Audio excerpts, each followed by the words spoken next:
গত সোমবার সকালে মামলার হাজিরা দিতে আদালতের উদ্দেশ্যে রাজধানীর বাড্ডার বাসা থেকে বের হন তারিক সাইফ মামুন। সকাল 10:30টার দিকে পুরান ঢাকার ন্যাশনাল মেডিকেল ইনস্টিটিউট হাসপাতালের সামনে এলোপাতাড়ি গুলি করা হয় তাকে। পরে ঢাকা মেডিকেল কলেজ হাসপাতালের কর্তব্যরত চিকিৎসক তাকে মৃত ঘোষণা করেন। এরপর হত্যাকারীদের ধরতে অভিযানে নামে ঢাকা মহানগর গোয়েন্দা পুলিশ।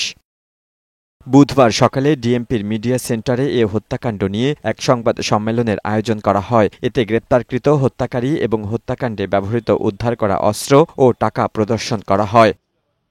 মঙ্গলবার সিলেট, নরসিংদী ও ঢাকার বিভিন্ন জায়গায় অভিযান চালিয়ে 2 হত্যাকারীসহ 5 জনকে গ্রেপ্তার করা হয়েছে বলে জানান ডিবির অতিরিক্ত পুলিশ কমিশনার মোহাম্মদ শফিকুল ইসলাম। অভিযানকালে আসামি ফারুক, রবিন, শামীম ও রুবেলকে নরসিংদী সদর থানাধীন ভেলানগর হইতে গ্রেপ্তার করা হয়।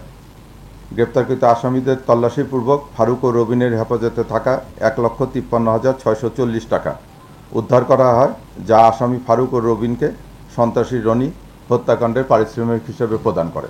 আন্ডারওয়ার্ল্ডের নিয়ন্ত্রণ নিয়ে এ হত্যাকাণ্ডের ঘটনা ঘটেছে বলেও জানান এই পুলিশ কর্মকর্তা। প্রাথমিকভাবে যেটা বলা যাচ্ছে যে আন্ডারওয়ার্ল্ডের দ্বন্দ্ব, ইমনে একসময় রনি এবং মামুন তারা সব একই গ্রুপে ছিল, এটা আমরা প্রাথমিকভাবে জানছি। এখন আমরা তাদেরকে ধরে নিয়ে এসেছি, এটা আন্ডার ইনভেস্টিগেশন।